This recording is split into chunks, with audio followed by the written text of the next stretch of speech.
إن الحمد لله نستعينه ونستغفره ونعوذ بالله من شرور أنفسنا ومن سيئات أعمالنا من يهد الله فلا مضل له ومن يضلل فلا هادي له وأشهد أن لا إله إلا الله وحده لا شريك له وأشهد أن محمدًا عبده ورسوله يا أيها الذين آمنوا اتقوا الله حق تقاته ولا تموتن إلا وأنتم مسلمون يا أيها الناس اتقوا ربكم الذي خلقكم من نفس واحدة وخلق منها زوجها وبث منهما رجالا كثيرا ونساء واتقوا الله الذي تساءلون به والأرحام إن الله كان عليكم رقيبا يا أيها الذين آمنوا اتقوا الله وقولوا قولا سديدا يصلح لكم أعمالكم ويغفر لكم ذنوبكم ومن يطع الله ورسوله فقد فاز فوزا عظيما أما بعد إن أصدق الحديث كتاب الله وأحسن الهدي هدي محمد صلى الله عليه وسلم وشر الأمور محدثاتها وكل محدثة بدعة وكل بدعة ضلالة وكل ضلالة في النار أعوذ بالله من الشيطان الرجيم من همزه ونفخه ونفثه بسم الله الرحمن الرحيم لعلي أعمل صالحا فيما تركت كلا إنها كلمة هو قائلها ومن ورائهم برزخ إلى يوم يبعثون لائق صد تکریم سامعین مکرم بزرگان دین نوجوان ساتھیوں آج 17 شعبان 1447 ہجری اور جمعۃ المبارک کا دن ہے۔ آج کے خطبے کے موضوع کے مطابق میں نے یہ آیت آپ کے سامنے تلاوت کی ہے اور ہمارے خطبے کا جو موضوع ہے مرنے کے بعد آرزوئیں حسرتیں۔ آج ہم اسی موضوع کو دیکھیں گے کہ اللہ سبحانہ و تعالیٰ نے اپنے کلام مبارک میں اور رسول اللہ صلی اللہ علیہ وسلم نے اپنی حدیث مبارکہ میں کیا ارشاد فرمایا ہے۔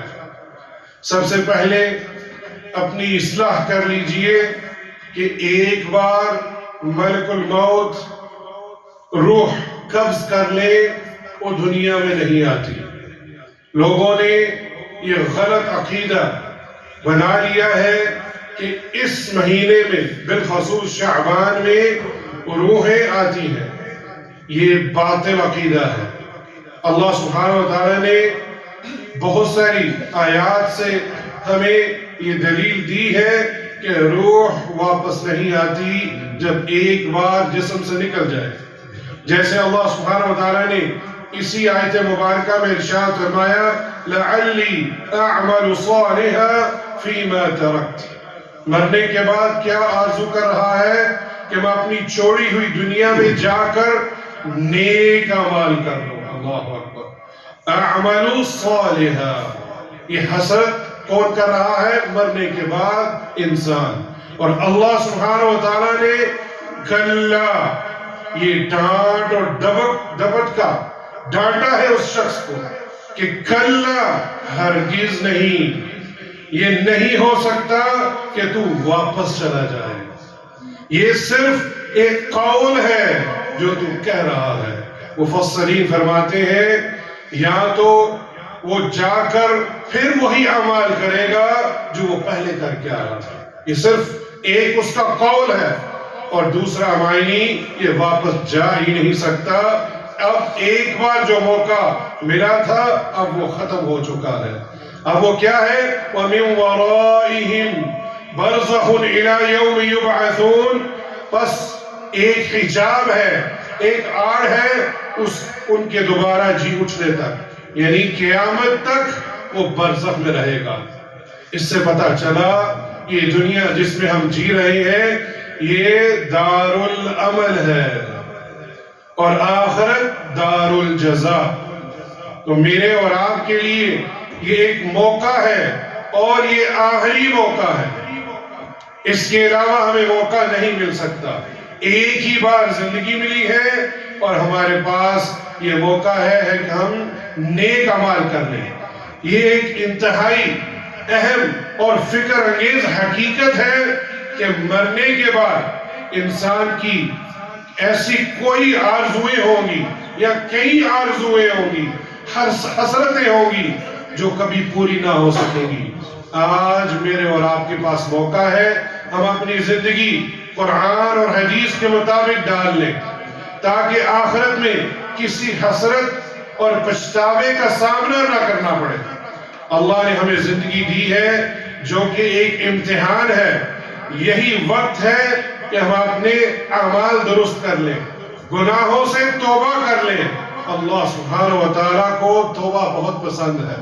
ایک آنسو آپ نے گرایا اللہ کے ڈر سے، اللہ سبحانہ و تعالیٰ آپ کے تمام گناہ معاف کر سکتا ہے. تو یہ اللہ کے لیے روئیں، گڑ گڑائیں اور توبہ کریں اور نیکیوں میں سبقت لے جانے کی کوشش کریں. قرآن کریم میں اللہ سبحانہ و تعالیٰ نے ہمیں ایسی کئی آرزوؤں کا، حسرتوں کا ذکر کیا ہے جو موت کے بعد کی جائے گی، لیکن تب پچھتاوے کے سوا کچھ ہاتھ نہیں آئے گا. ہمیں چاہیے کہ ہم آج اپنی اصلاح کریں، ان پچھتاووں سے بچنے کی بھرپور کوشش کریں. اللہ ہمیں بچنے کی توفیق عطا فرمائے. آمین. پہلی حسرت بہت سارے علماء کرام نے 9 اور کچھ نے 12.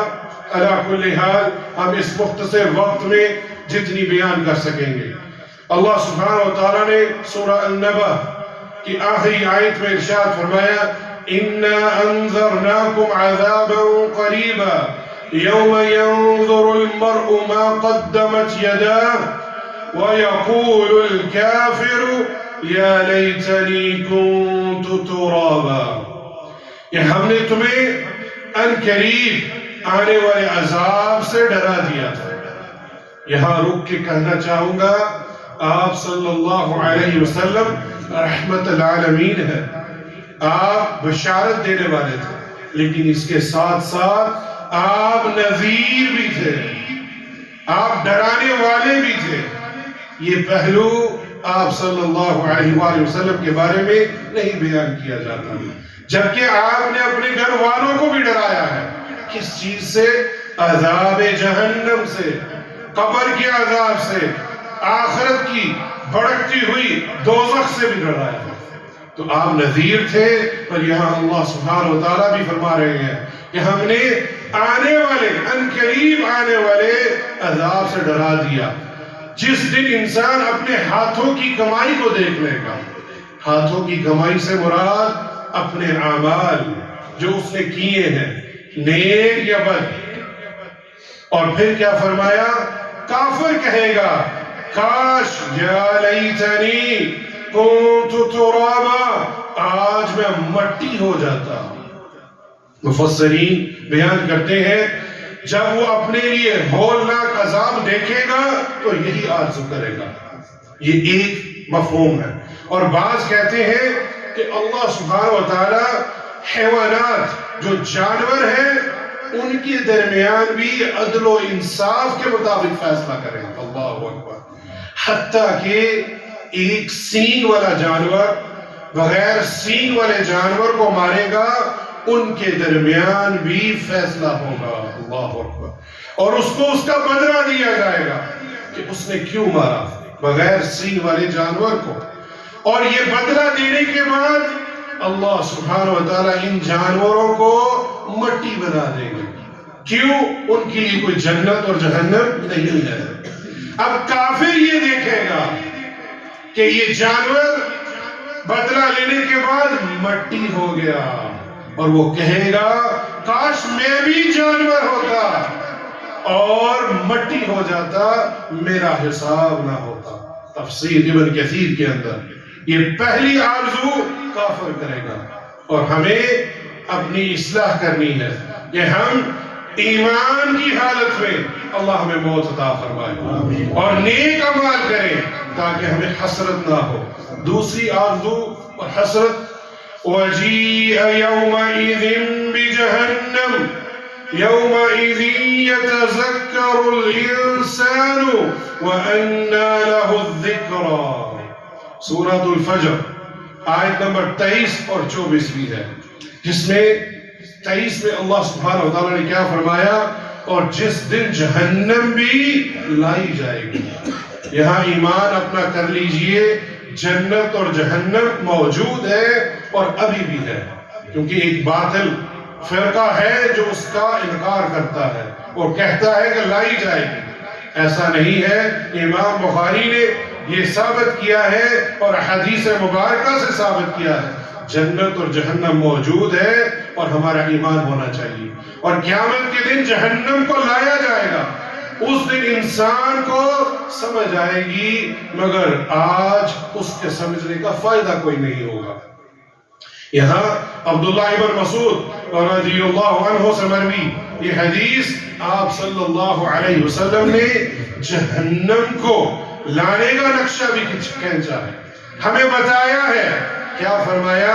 یؤتی بجہنم یومئذ لها 70,000 زمام مع كل زمام 70,000 ملك يجرونه او كما قال صلاة والسلام۔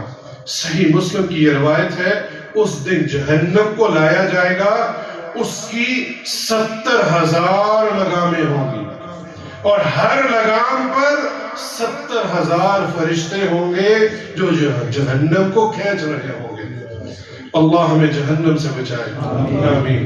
یہ جہنم کو لانے کا نقشہ ہمارے سامنے موجود ہے، اور یہ صحیح حدیث میں موجود ہے، صحیح مسلم کے اندر۔ پھر کیا فرمائے گا وہ شخص؟ یا لیتنی قدمت لحیاتی، اے کاش میں نے اپنی آخرت کی زندگی کے لیے کچھ بیچا ہوتا۔ یہ افسوس اور حسرت کا اظہار ہے، اسی ندامت کا حصہ ہے جو اس روز فائدہ نہیں دے گا۔ یہ ہمارے پاس، میں نے ذکر کیا، دار العمل ہے۔ اس زندگی میں آخرت کا سامان جمع کر لیجئے، توحید پر آ جائیے، سنت پر آ جائیے، اور حرام کام چھوڑ دیجئے، توبہ کیجئے، اللہ سبحانہ وتعالی معاف کرنے والا ہے۔ پھر اللہ سبحانہ وتعالی نے تیسری حسرت اور آرزو بھی بیان کی ہے، وَأَمَّا مَنْ أُوتِيَ كِتَابَهُ بِشِمَالِهِ فَيَقُولُ يَا لَيْتَنِي لَمْ أُوتَ كِتَابِيَهْ۔ سورۃ الحاقہ آیت نمبر 25۔ لیکن جسے اس کے اعمال کی کتاب اس کے بائیں ہاتھ میں، الٹے ہاتھ میں دی جائے گی، تو وہ کہے گا کاش مجھے میری کتاب ہی نہ دی جاتی۔ آج کل ایپسٹین فائلز کا جو شور و غل مچا ہے، ہمیں معلوم ہے کہ مغرب کا گھرونا چہرہ کیا ہے اور ان کے پیچھے سازشیں کیا ہیں۔ اصل بات ہے اپنے نامہ اعمال کی فکر کیوں نہیں کرتے؟ وہ فائز تو جہنمی ہے اور وہ ہمیشہ یہ عمل کرتے آئے ہیں مغرب میں، لیکن اپنے نامہ اعمال کی فکر کیوں نہیں؟ ہر شخص ان فائز کا ذکر کر رہا ہے اور اپنے نامہ اعمال کو بھول چکا ہے، الا ماشاء اللہ۔ یہاں وہ کافر، وہ مشرک، وہ منافق کہہ رہا ہے جس کا نامہ اعمال اس کے الٹے ہاتھ میں دیا جائے گا، فَيَقُولُ يَا لَيْتَنِي، اے کاش مجھے وہ یہ نامہ اعمال دیا ہی نہ جاتا۔ کیونکہ نامہ اعمال کو الٹے ہاتھ میں ملنا بدبختی کی علامت ہے۔ جو ہی ہر برے شخص کا نامہ اعمال اس کے الٹے ہاتھ میں دیا جائے گا، وہ چیخ اٹھے گا اور کہے گا کہ کاش مجھے یہ میرا نامہ اعمال دیا ہی نہ جاتا، مجھے یہ علم ہی نہ ہوتا کہ میرا حساب کیا ہے۔ یہ جو کاتبین ہے، فرشتے ایک ایک چیز لکھ رہے ہیں۔ اپنی اصلاح کیجئے، میں اور آپ ابھی اپنی اصلاح کر سکتے ہیں، اور دنیا کی موت ہی آخری موت ثابت ہوتی، یہ بھی وہ الفاظ بولے گا۔ بہت سارے لوگ سمجھتے ہیں موت کے بعد سلسلہ ختم ہو گیا، نہیں، ابھی تو سلسلہ شروع ہوا ہے آخرت کا۔ موت کے بعد ہی تو ہمیں جنت اللہم اجعلنا منہم ملنی ہے، اور والعیاذ باللہ من ذالک، ہم پناہ چاہتے ہیں جہنم کی آگ سے ہمیں بچا کے رکھے۔ تو وہ تمنا کرے گا کہ مجھے دیا ہی نہ جاتا اور موت کے ساتھ سب کچھ مٹی ہو جاتا، کاش کہ آج یہ میرا مال میرے کام آ جاتا، اور نہ میرا اقتدار میرے کام آیا، نہ مال نہ اولاد۔ یہاں وہ حسرت کرے گا کہ جو مال اس نے اللہ کی راہ میں خرچ نہیں کیا، اس کے نہیں کام آیا، وہ اولاد جو اس نے نیک نہیں چھوڑی، آج اس کے کوئی کام نہیں آئی، وہ اقتدار جس پر وہ بڑا اکڑتا تھا، آج اسے کوئی بھی فائدہ نہیں ہوگا۔ حکم ہوگا اس کو پکڑ لو اور اسے 70 گز لمبی زنجیر میں جکڑ کر جہنم میں پھینک دو۔ یہ نہ اللہ پر ایمان لایا اور نہ ہی مسکینوں کو کھلانے کی ترغیب دیتا تھا، آج اس کا کوئی خیر ہوا نہیں ہوگا، اسے جہنم کے پیپ کے سوا کچھ کھانے کو نہیں دیا جائے گا، اور یہی مجرموں کا کھانا ہوگا، والعیاذ باللہ من ذالک۔ چوتھی حسرت، آرزو، مرنے کے بعد کیا ہوگی؟ یا ویلتا لیتنی لم اتخذ فلانا خلیلا، ہائے افسوس، کاش میں نے فلاں کو دوست نہ بنایا ہوتا۔ سورۃ الفرقان آیت نمبر 28۔ جی ہاں، یہ بدبخت دوست ہی ہوتے ہیں جو آپ کو الٹی راہ میں لے جاتے ہیں۔ میری اور آپ کی اگر اصلاح چاہیے تو ہمیں اپنی صحبت نیک اور صالح لوگوں کے ساتھ کرنی ہے۔ یہ افسوس کرے گا وہ شخص کہ میں مرنے کے بعد کہ کاش میں نے فلاں کو اپنا دوست نہ بنایا ہوتا، اور یہ آپ صلی اللہ علیہ وسلم نے بھی ہمیں نصیحت فرمائی ہے۔ ابو ہریرہ رضی اللہ عنہ اس حدیث کے راوی ہیں کہ اننا نبی صلی اللہ علیہ وسلم قال الرجل على دین خلیلہ فلینظر احدکم من یخالل او کما قال صلی اللہ علیہ وسلم، کہ اللہ کے رسول صلی اللہ علیہ وسلم فرمایا آدمی اپنے دوست کے دین پر ہوتا ہے، لہٰذا تم میں سے ہر شخص کو یہ دیکھنا چاہیے وہ کس سے وہ دوستی کر رہا ہے۔ آج اگر ہماری اولاد نیک نہیں ہے، وہ دوستی کی وجہ سے بھی ہے، ہم نے ان کے دوستوں پر نظر ہی نہیں رکھی، وہ کن کے ساتھ اٹھتے بیٹھتے ہیں، کیا کیا نشہ آور چیزیں پیتے ہیں۔ تو لہٰذا مجھے اور آپ کو اپنی اصلاح کرنی ہے کہ ہم نیک اور صالح دوست بنائیں تاکہ قیامت کے دن ہم افسوس نہ کر سکیں۔ پھر پانچویں آرزو اور حسرت، یوم تقلب وجوہہم فی النار یقولون یا لیتنا اطعنا اللہ واطعنا الرسول، اس دن ان کے چہرے آگ میں الٹ پلٹ کیے جائیں گے، حسرت اور افسوس سے کہے گا اے کاش میں نے اللہ اور اس کے رسول کی اطاعت کی ہوتی۔ اللہ اکبر۔ سورۃ الاحزاب آیت نمبر 66۔ آج ہم ممبر و محراب پر لوگوں کو دعوت دیتے ہیں لوٹاؤ اللہ اور اس کے رسول کی طرف۔ اللہ کی طرف لوٹنا قرآن، اور رسول اللہ صلی اللہ علیہ وسلم کی طرف لوٹنا حدیث مبارکہ ہے، لیکن لوگ افسوس در افسوس آج حدیث کے بھی انکاری ہیں۔ یہ بھی سننے میں آتا ہے کہ حدیثیں تو بعد میں بنائی گئی، والعیاذ باللہ من ذالک۔ آپ صلی اللہ علیہ وسلم سے یہ حدیث ثابت ہے، موطا امام مالک کے اندر شیخ ناصر الدین الالبانی اور شیخ زبیر علی زئی نے اس کی سند کو حسن کہا ہے، ان رسول اللہ صلی اللہ علیہ وسلم قال ترکت فیکم امرین لن تضلوا ما تمسکتم بہما کتاب اللہ وسنت نبی صلی اللہ علیہ وسلم۔ میں تمہارے درمیان دو چیزیں چھوڑے جا رہا ہوں۔ یہ کون فرما رہا ہے؟ آپ صلی اللہ علیہ وسلم۔ کیا دو چیزیں؟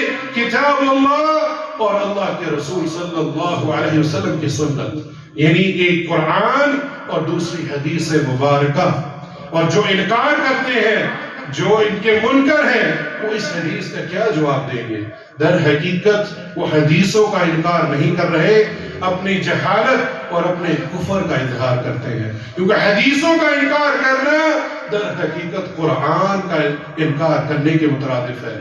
پھر چھٹی حسرت اور آرزو، وَيَوْمَ يَعُضُّ الظَّالِمُ عَلَى يَدَيْهِ يَقُولُ يَا لَيْتَنِي اتَّخَذْتُ مَعَ الرَّسُولِ سَبِيلًا، اور اس دن ظالم شخص اپنے ہاتھوں کو چبا چبا کر کہے گا، ہائے اے کاش میں نے رسول اللہ صلی اللہ علیہ وسلم کی راہ کو اختیار کیا ہوتا۔ یہ بھی سورہ الفرقان آیت نمبر 27 ہے۔ کس کی راہ کو؟ آپ صلی اللہ علیہ وسلم کی راہ کو۔ کسی اولیاء کرام رحم اللہ کی بات نہیں ہو رہی، آئمہ کرام رحم اللہ کی بات نہیں ہو رہی، آپ صلی اللہ علیہ وسلم کی راہ کو، کیونکہ آپ ہی ہمارے رہبر ہیں، آپ ہی خاتم الانبیاء ہیں، آپ پر ہی قرآن نازل ہوا اور آپ کی زبان صرف حق کے سوا کچھ نہیں کہتی تھی۔ اور آپ صلی اللہ علیہ وسلم نے فرمایا ان ابی ہریرہ ان رسول اللہ صلی اللہ علیہ وسلم قال، ابو ہریرہ رضی اللہ عنہ اس حدیث کے راوی ہیں کہ اللہ کے رسول صلی اللہ علیہ وسلم نے فرمایا، کل امتی یدخلون الجنہ الا من ابا، میری امت میں، اللہ اکبر، اپنی امت کی بات ہو رہی ہے، یدخلون الجنہ، وہ جنت میں داخل ہو جائے گی، الا من ابا، سوائے اس کی جو انکار کرے۔ قالوا یا رسول اللہ ومن یأبا، تو صحابہ کرام فوراً پکار اٹھے، اے اللہ کے رسول صلی اللہ علیہ وسلم، کون انکار کرے گا جنت میں جانے سے؟ ہم تو آپ پر ایمان ہی اسی لیے لائے ہیں کہ جنت میں جائیں اور جہنم سے بچ جائیں۔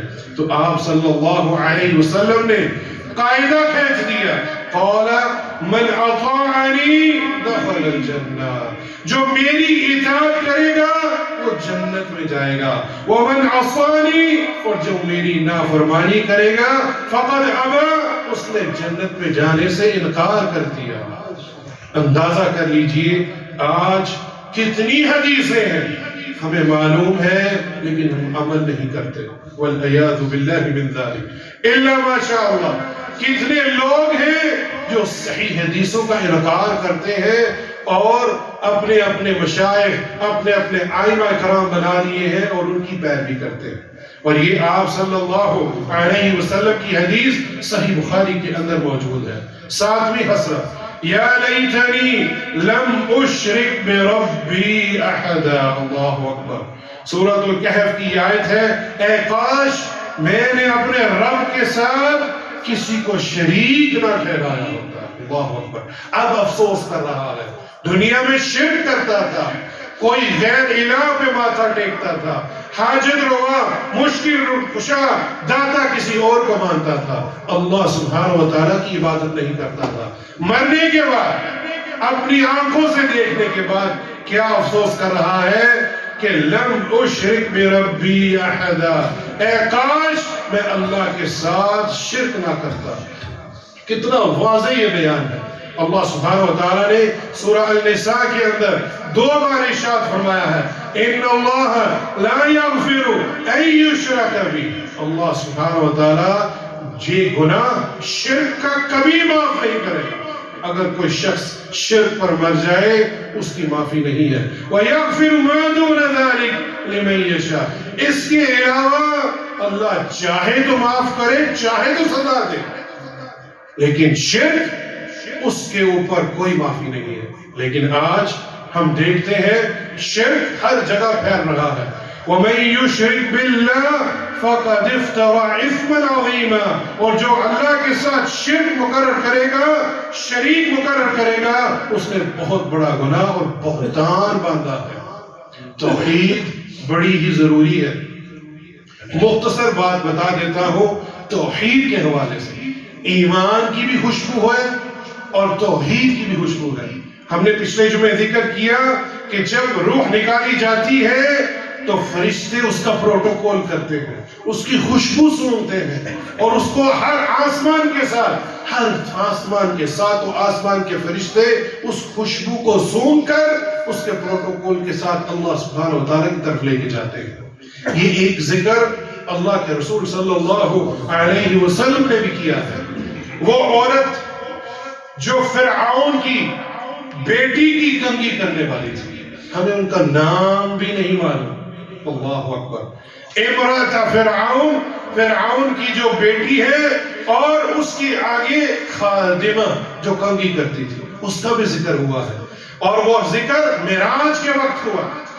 آپ صلی اللہ علیہ وسلم معراج میں جا رہے تھے کہ ایک قبر سے خوشبو آ رہی تھی، اور آپ صلی اللہ علیہ وسلم نے پوچھا، اے جبرائیل علیہ السلام، یہ خوشبو کس چیز کی ہے؟ یہ کس کی قبر ہے جس کی ہڈیوں سے خوشبو آ رہی ہے؟ اس وقت آپ صلی اللہ علیہ وسلم کو ایک خادمہ، عام سی عورت، فرعون لعنت اللہ علیہ، اس کی بیٹی کے گھر کنگھی کرنے والی کا ذکر کیا کہ یہ عورت ہے جس نے توحید پر اپنی جان دی تھی۔ وہ کنگھی کرتے ہوئے اس کی کنگھی گر گئی تو کہتی ہے بسم اللہ، اور اس کی فرعون کی بیٹی کہتی ہے کہ تم نے میرے باپ کا نام لیا؟ وہ کہتی ہے نہیں، اور ربی و ربک، اللہ اکبر، میرا رب اور تیرا رب، وربی ابیک اللہ، اور تیرے رب، تیرے باپ کا بھی جو رب ہے اللہ، میں نے اس کا نام لیا ہے۔ وہ کہتی ہے میں جا کے ذکر کرتی ہوں اپنے باپ سے، فرعون لعنت اللہ علیہ، کہ تم نے میرے باپ کا نام نہیں لیا، رب کا نام لیا ہے جو کہ اللہ سبحانہ و تعالیٰ ہے۔ اور پھر ایک منظر کشی کھینچی گئی اس حدیث کے اندر کہ اس کو لایا گیا ایک بڑے کڑاہے کے اندر، تیل کو ابالا گیا، اور اس کے 4 یا 5 بیٹے تھے، اور لایا گیا اور مجمع تھا، اور فرعون پوچھتا ہے کہ کون سا رب؟ وہ پھر فرماتی ہے ربی و ربک و رب آبائکم، میرا رب اور تیرا رب، اور تیرے باپ دادا کا بھی رب۔ اس کے بیٹے کو اس ابلتے ہوئے تیل میں پھینک دیا، پھر دوسرے بیٹے کو، پھر تیسرے، پھر چوتھے، اور دودھ پیتا شیرخوار بچہ جب اس کو پھینکنے لگے تو ممتا جاگ اٹھی۔ اس وقت وہ نومولود بچہ اٹھا، اصبر یا امی، اے میری ماں صبر کر، ربی و ربکم و رب آبائکم، میرا رب اور تیرا رب اور ان کے باپ دادا کا بھی رب، اللہ اکبر۔ وہ بچہ بولا اس وقت، اور پھر ان کو اس تیل میں پھینک دیا گیا۔ اس نے توحید پر جان دی، اور خادمہ ایک معمولی عورت، اور اس کا ذکر کہاں ہو رہا ہے؟ معراج میں، اللہ اکبر۔ کس نے کیا؟ جبرائیل علیہ السلام نے بتایا، کس نے؟ اللہ سبحانہ و تعالیٰ نے۔ کس کو؟ آپ صلی اللہ علیہ وسلم۔ اللہ کو راضی کیجئے، توحید میں اللہ کو راضی کیجئے، چاہے آپ عام سے شخص بھی کیوں نہ ہو، اللہ کے ہاں آپ کا بڑا مقام ہوگا۔ اور یہ ذکر اسی لیے ہمیں کیا کہ ہمیں اپنی توحید پر ہی اپنی جان دینی چاہیے۔ یہ امام احمد اپنی مسند احمد اور طبرانی اور ابن حبان اور حاکم حدیث صحیح سند کے ساتھ لے کر آئے ہیں۔ اقول ما تسمعون واستغفر اللہ لی ولکم من کل ذنب فاستغفروه انه هو الغفور الرحیم۔ الحمد للہ والصلاة والسلام علی رسول اللہ، اما بعد۔ میرے اور آپ کے پاس یہ موقع ہے، اور یہ آخری موقع، پہلا اور آخری، ایک ہی چانس ہے کہ ہم اپنی اصلاح کر لیں۔ رمضان بھی آنے والا ہے، رمضان سے پہلے اپنے اعمال کی توبہ کیجیے، اور رمضان میں عبادات کیجیے، اور گزرنے کے بعد بھی اپنے ان اعمال پر قائم رہیے۔ یہ نہیں کہ ہم صرف رمضان کے مسلمان بن جائیں اور یہ حسرتیں رہ جائیں گی۔ یا لیتنا نرد ولا نقذب بآیات ربنا ونکون من المؤمنین۔ اور یہ سورہ الانعام کی یہ آخری حسرت آج ہم اس جمعے میں پیش کر دیتے ہیں کہ اے کاش ہمیں دنیا میں واپس بھیج دیا جائے، لیکن یہ ممکن نہیں، اور ہم اپنے رب کی آیات کو نہ جھٹلائیں اور ایمان والوں میں شامل ہو جائیں۔ یہی وقت ہے ہم اپنی زندگی کا رخ درست کریں، اللہ اور اس کے رسول کی اطاعت میں آ جائیں، نیک اعمال کریں، اور برے راستوں سے دور رہیں، نیک اور صالح دوست بنائیں، توحید میں آ جائیں۔ اللہ ہمیں ان پچھتاووں سے محفوظ رکھے اور دین میں استقامت عطا فرمائے۔ یا اللہ جب ہماری موت آئے توحید پر آئے اور ہم سنت پر قائم ہو۔ یا اللہ نیک اعمال کرتے ہوئے ہم اس دنیا میں سجائیں۔ ان اللہ وملائکتہ یصلون علی النبی یا ایہا الذین آمنوا صلوا علیہ وسلموا تسلیما۔ اللهم صل على محمد وعلى آل محمد كما صليت على إبراهيم وعلى آل إبراهيم إنك حميد مجيد. اللهم بارك على محمد وعلى آل محمد كما باركت على إبراهيم وعلى آل إبراهيم إنك حميد مجيد. یا اللہ جو بیمار ہے ان کو شفا کاملہ اور عاجلہ عطا فرما۔ ہمارے بڑے ہی محترم عثمان بھائی، ان کی کوئی کزن ہے وہ شدید علیل ہے، یا اللہ ان کو شفا کاملہ اور عاجلہ عطا فرما۔ یا اللہ جتنے بھی بیمار ہیں یا اللہ ان کو شفا کاملہ اور عاجلہ عطا فرما۔ یا اللہ جو وفات پا چکے ہیں اور والدین جو وفات پا چکے ہیں یا اللہ ان کی قبروں کو جنت کا باغ بنا دے۔ یا اللہ جن کے والدین حیات ہیں ان کو، ان کی اولاد کو نیک عمال کرنے کی اور ان کی خدمت کرنے کی توفیق عطا فرما۔ یا اللہ یہ جو خرافات ہو رہی ہیں اور جو بسنت کے نام سے اپنے اعمال برباد کر رہے ہیں یا اللہ ہمیں اسے بچا کے رکھ۔ یا اللہ یہ نہ ہو ان بسنتوں کے اوپر ہماری جان نکل جائے اور پھر قیامت کے دن کیا جواب دیں گے، والعیاذ باللہ من ذلک۔ ربنا اننا آمنا فاغفر لنا ذنوبنا وقنا عذاب النار۔ اللهم انی اسألك الهدى والتقى والعفاف والغنى۔ اللهم اغفر لي ذنبي كله دكه وجله وأوله وآخرته وعلانيته وسره. ربنا آتنا في الدنيا حسنة وفي الآخرة حسنة وقنا عذاب النار. ربنا اغفر لي ولوالدي وللمؤمنين يوم يقوم الحساب. ربنا تقبل منا إنك أنت السميع العليم وتب علينا إنك أنت التواب الرحيم. عباد الله إن الله يأمر بالعدل والإحسان وإيتاء ذي القربى وينهى عن الفحشاء والمنكر والبغي يعظكم لعلكم تذكرون. وأقيموا الصلاة.